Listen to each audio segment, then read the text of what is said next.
دن عثمان اپنی نئی گاڑی میں بازار آیا۔ وہاں علی نام کا ایک غریب نوجوان مزدوری کر رہا تھا۔ اس کے کپڑے سادہ تھے لیکن وہ محنتی اور بااخلاق تھا۔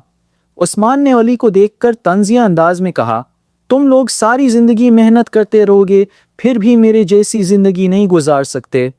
علی نے سکون سے جواب دیا، صاحب، دولت سے انسان بڑا نہیں بنتا، کردار سے بنتا ہے۔ عثمان اور اس کے دوست زور زور سے ہنسنے لگے اور وہاں سے چلے گئے۔ وقت گزرتا گیا۔ چند ماہ بعد عثمان کے کاروبار میں شدید نقصان شروع ہو گیا۔ ایک کے بعد ایک معاہدے ناکام ہوتے گئے، قرض بڑھتے گئے اور اس کی دولت ختم ہونے لگی۔ آخرکار اسے اپنا بنگلہ اور گاڑیاں بھی فروخت کرنا پڑیں۔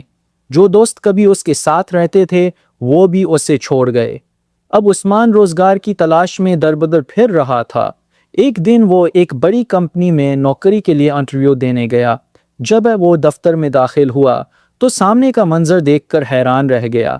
ملک کی کرسی پر علی بیٹھا تھا، وہی علی جس کا اس نے کبھی مذاق اڑایا تھا۔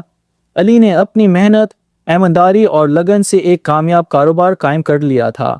عثمان شرمندگی سے سر جھکا کر کھڑا ہو گیا۔ علی نے مسکرا کر کہا، صاحب، یاد ہے آپ نے کہا تھا کہ میں کبھی آپ جیسی زندگی نہیں گزار سکتا۔ عثمان کی آنکھوں میں آنسو آ گئے۔